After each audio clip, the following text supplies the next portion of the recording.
Welcome to Jaed English Center, where we teach English through true and powerful stories.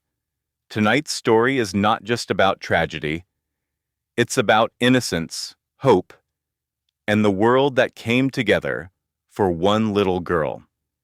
It's the heartbreaking true story of Polly Klaas, a 12-year-old girl who disappeared from her own home during a sleepover. Her story changed America forever and taught parents everywhere the true meaning of love and safety. So sit back, listen carefully, and let's begin this true story that the world will never forget.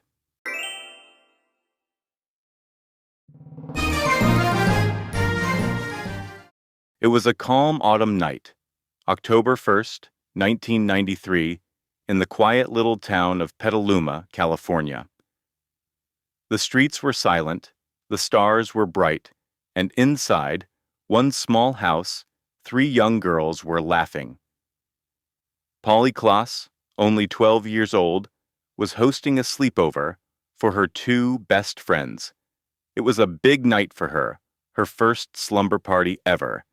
The girls wore colorful pajamas, shared snacks, told jokes, and painted each other's nails.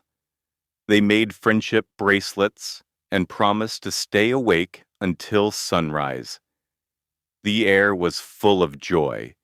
The girls played board games, read funny stories, and giggled so loudly that Polly's mother had to knock on the door, saying with a smile, "Girls, don't stay up too late."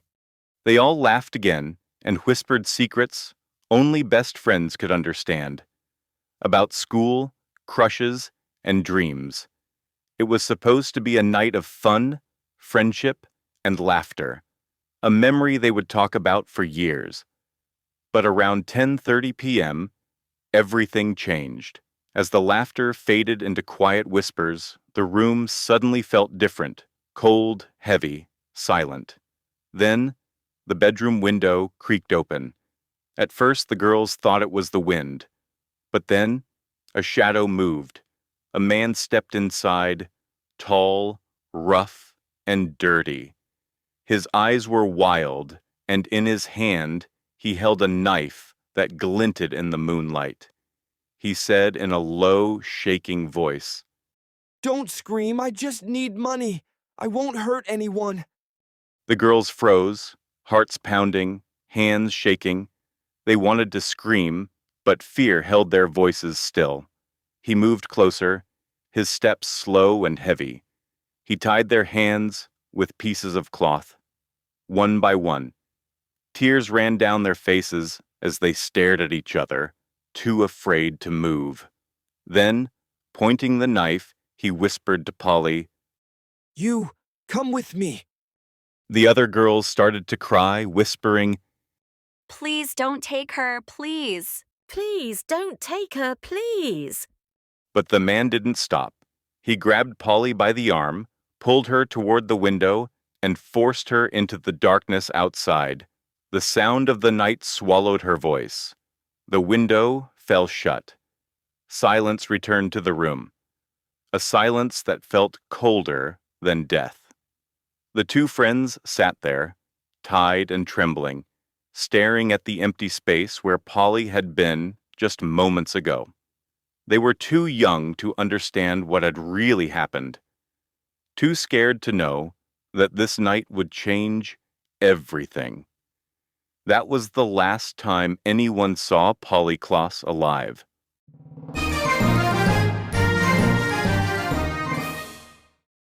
The next morning, the small town of Petaluma woke up to a nightmare.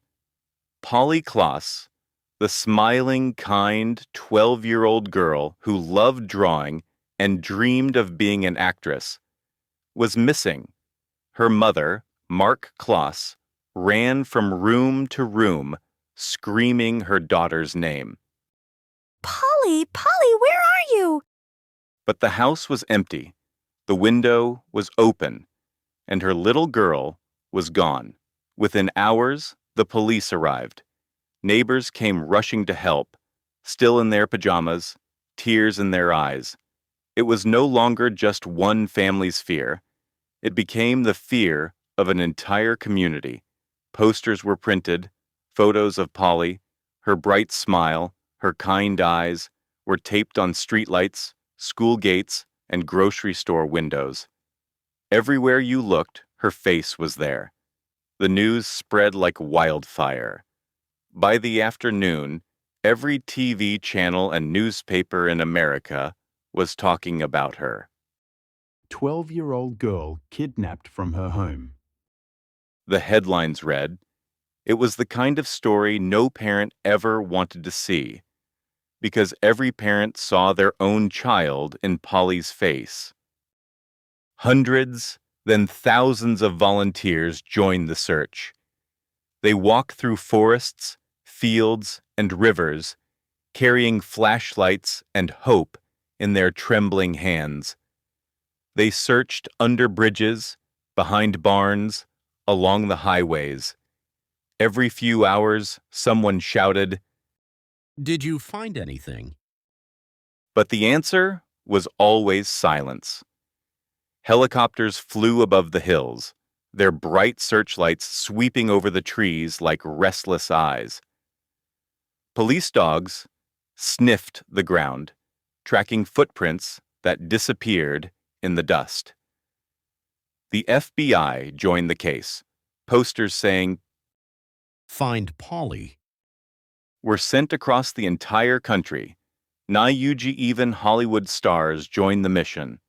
Actress Winona Ryder, who was from the same town, offered a $200,000 reward and helped spread the message. For a moment, it felt like all of America had become one family. United by fear, by hope, and by love for a child they had never met. Polly's mother appeared in front of the TV cameras, her voice breaking with tears. She said softly, Please, whoever has my little girl, please let her come home. She's just a child. The whole nation watched that moment and cried with her. People prayed in churches, lit candles in front of their homes, and tied pink ribbons around trees as a symbol of hope. But days turned into weeks, and weeks turned into months. Still, there was no sign of Polly. The once happy streets of Petaluma became quiet. Children were no longer allowed to play outside. Doors were locked early. Every parent held their child a little tighter at night. America was holding its breath, hoping for a miracle. And deep inside, everyone kept asking the same question. Where is Polly Klaas?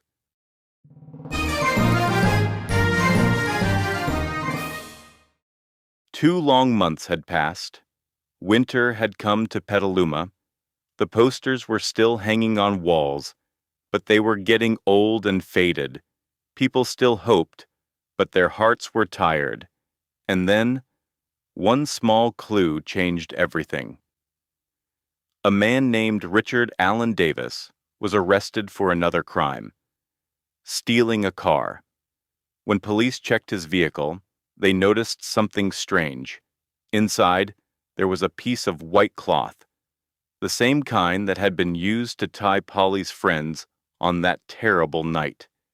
Detectives froze. Could it be the same man? They decided to question him.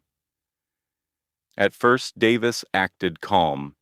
He smiled and said, I don't know anything about that little girl. But the police didn't stop. They asked again and again, until finally his face changed. He looked down at the table and whispered the truth. I took her. He said. The room went silent. Even the officers felt their hearts break. Davis then led the police to a quiet, lonely area near a rural road, about 60 miles away from Polly's home. It was a cold December morning when they found her remains. The little girl the world had been searching for was gone. When the news spread, the entire nation fell silent. People cried in their homes, schools, and churches. TV anchors' voices shook with emotion. It felt as if America had lost one of its own children. Schools held candlelight vigils. Children held pink ribbons and whispered prayers. The town of Petaluma, once full of laughter, was now filled with tears. Polly's mother, standing before cameras with tears streaming down her face, said softly, At least now we can bring her home. Her words broke millions of hearts. The miracle everyone prayed for never came. But the truth had finally been found. Polly's story would soon change the nation forever, because from her tragedy, America would build a new hope, a promise to protect every child, so no one would ever go through this pain again.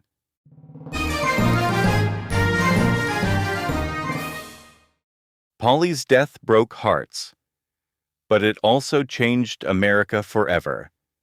People were shocked, angry, and heartbroken.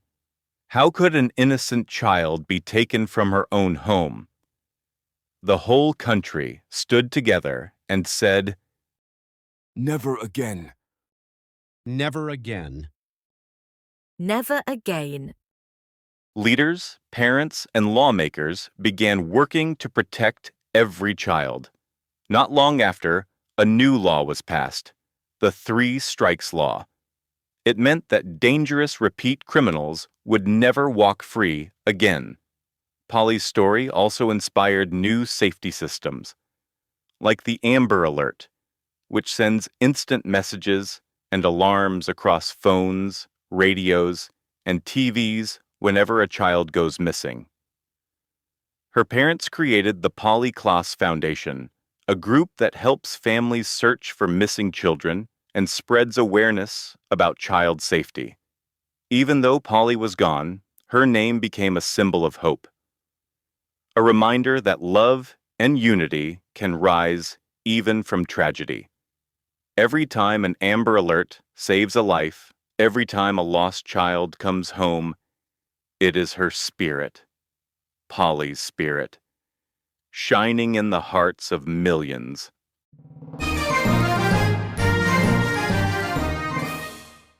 Evil may exist in this world, but love, unity, and awareness can always fight it back.